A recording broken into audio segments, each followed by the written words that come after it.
There's talk about low snowpack levels. There's talk about dry weather that we've been seeing this season. But ultimately, what I want to ask is what are the big factors that go into what constitutes drought conditions? What are the things ultimately that we look to tell us whether or not we're seeing a drought?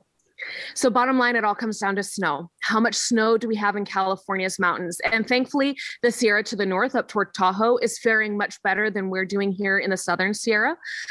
We always concentrate on how much snow is out there because then that will melt over the spring months and run down into our reservoirs, which we then hold and use during the summer and fall. So the fact that we have drought status across the state, the fact that the snowpack is down is very concerning. And, it's been a dry year so far. We are in drought status and we don't have anything promising on the horizon coming our way to add more snow.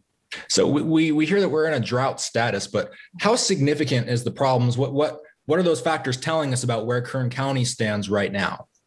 It's all about conservation, always. Whenever a drought begins, even if you're in that lowest ranking of abnormally dry, you need to start thinking, okay, maybe I won't shower as long. Maybe I won't run my sprinklers as long.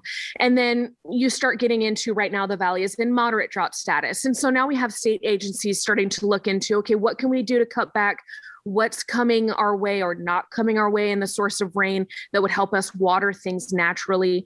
We have several factors with water that concerns to fire season. So when we're heading into a drought, we know that the trees are very parched. And so that creates a more explosive fire environment.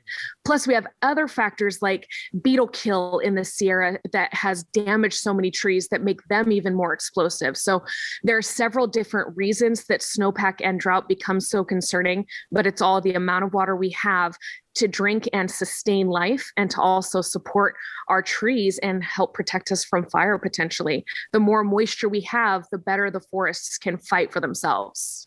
So hearing that we are in a drought status right now, the first question that comes to mind is how can we get out of it? Earlier this week, we saw a pretty significant storm come through. It dropped a good amount of rain. Does something like that put a dent in the problem, or is it ultimately insignificant in the big scheme of things? Significant in a little way. Unfortunately, it didn't put a dent in the drought. It just stalled us for another week. So to look at the numbers, back in January of 2021, the start of this year, we had about an inch of rain. Okay, that's about 0.2 lower than our normal for the water year. But then February was so dry, we only had 900s. So now we have more than an inch of deficit.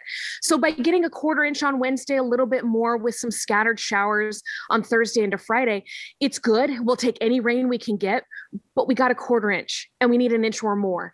So it just stalls and doesn't put a dent in it. And now with no rain coming with anything promising for at least another week, it's starting to get concerning as we head into those warmer summer months. Spring begins on the 20th and it's already feeling like spring out there.